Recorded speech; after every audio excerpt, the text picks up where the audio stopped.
Jadi harus paham tentang rukun-rukun nikah. Kalau kita baca kitab-kitab fikih, kita akan menemukan bahwa rukun nikah itu ada 5.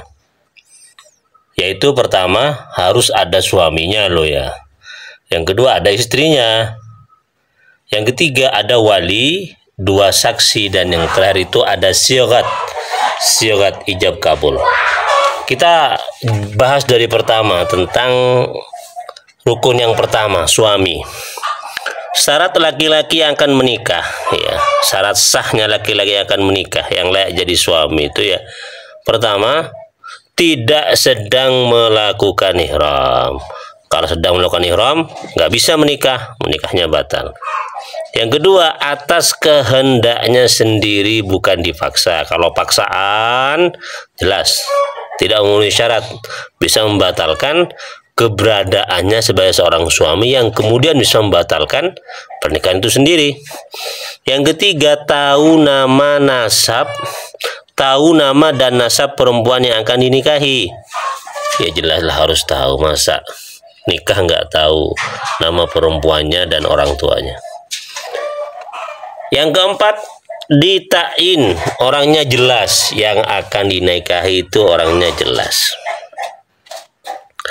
Yang akan menikah itu orangnya jelas, ya, satu orang suami, harus jelas mana suaminya itu, mana calon suaminya. Yang kelima, si suami itu bukan mahram dari calon istri.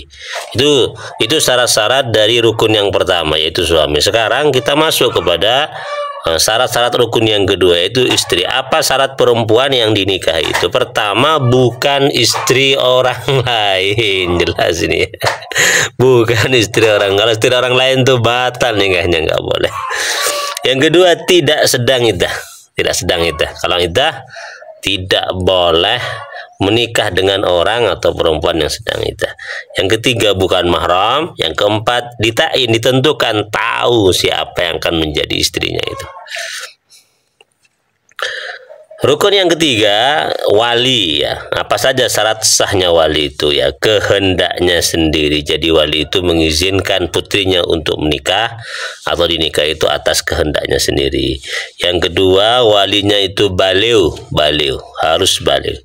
Yang ketiga, punya akal, tidak gila. Yang keempat, harus laki-laki. Ibu tidak bisa menjadi wali bagi putrinya. Itu harus laki-laki, harus bapaknya berarti. Yang kelima, merdeka, bukan budak. Yang keenam, tidak fasik. Tidak fasik. Apabila walinya fasik ya, fasik itu berarti dia itu melakukan perbuatan dosa besar ya. Fasik itu berarti melakukan perbuatan dosa-dosa besar. Nah, jika kemudian walinya itu kemudian bertaubat dengan benar, maka ia boleh menikahkan putrinya pada waktu itu juga. Jadi tidak semua wali itu ya, tidak semua ayah itu sah menikahkan putrinya kalau dia itu fasik ya, sering melakukan hal-hal besar, dosa-dosa besar. Dia itu tidak berhak menikahkan putrinya. Rukun yang keempat, rukun nikah yang keempat itu adalah adanya 2 saksi. Apa syarat sahnya 2 saksi dalam pernikahan itu? Satu, tidak berstatus ganda sebagai wali. Jadi dia itu saksi ya saksi. Kalau saksinya memang berasal dari ayah si perempuan yang hendak menikah, itu tidak sah. Harus wali, di luar ya. Di luar kewalian berarti. Bukan ayah si perempuan yang harus jadi wali orang lain. Yang kedua, saksi itu harus paham terhadap syigat ijab dan qabul. Harus paham, harus ngerti kalau misalnya ijabnya dari wali itu menggunakan bahasa Arab, atau wakil wali yaitu hakim misalnya itu dari KUA itu menggunakan bahasa Arab, angkahtuka wa zawajtuka menggunakan bahasa Arab itu ya. Harus paham itu, harus paham, harus tahu. Termasuk juga tentang maharnya dengan bahasa Arab. Betul apa enggak jumlahnya, harus paham itu. Harus paham syigat ijab, dan juga harus tahu tentang qabul, penerimaan si laki-laki itu. Jawaban dari si laki-laki terhadap ya ijab ya dari wali, harus paham benar enggak jawabannya ya. wali nikah itu jadi syarat dari apa ya, saksi nikah itu ahli syahadah ya, layak menjadi saksi. Apa itu laki-laki? Bukan perempuan ya, harus laki-laki, itu merdeka bukan budak, dan adil. Adil dalam artian itu orangnya sering melakukan kebaikan-kebaikan, adil. Bagaimana kalau kemudian saksi pernikahan itu tidak diketahui tingkah lakunya dalam keseharian? Apakah dia itu orangnya adil ya, sering melakukan kebaikan, atau justru melakukan kejelekan-kejelekan? Maka kalau enggak diketahui ya, bagaimana perilakunya sehari-hari, dia itu diminta baca istighfar, bertaubat dulu ketika pelaksanaan akad. Rukun kelima dari pernikahan itu yaitu sigat ya, ijab, penyerahan dari wali ayah si perempuan atau yang mewakilinya, dan qabul, penerimaan si suami. Antara ijab dan qabul tidak boleh dipisah dengan kata-kata atau perbuatan yang tidak ada hubungannya dengan proses ijab dan qabul.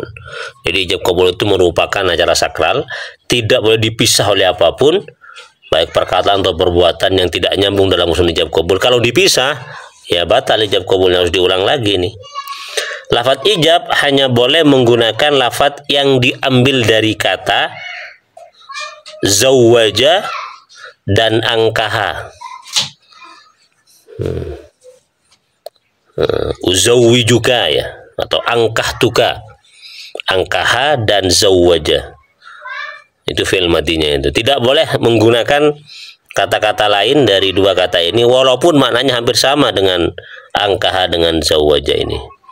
Contohnya yang biasa digunakan zawwajtuka, angkahtuka, saya menikahkan engkau ya.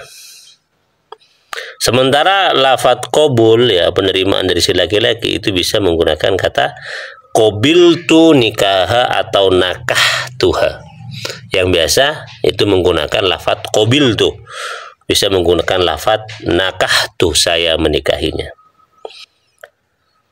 Sigat ijab dan qabul boleh diterjemah ke dalam bahasa apapun asal terjemahannya menggunakan kata-kata yang jelas sebagai sigat nikah di daerah tersebut, tidak mengandung arti lain selain nikah, dan terjemahan tersebut dimengerti oleh wali, kedua saksi, dan mempelai laki-laki. Jadi tidak harus menggunakan bahasa Arab, bisa menggunakan bahasa lokal yang bisa digunakan di daerah tempat pernikahan berlangsung, asalkan si wali dan saksi dan lain-lain itu paham dengan bahasa tersebut.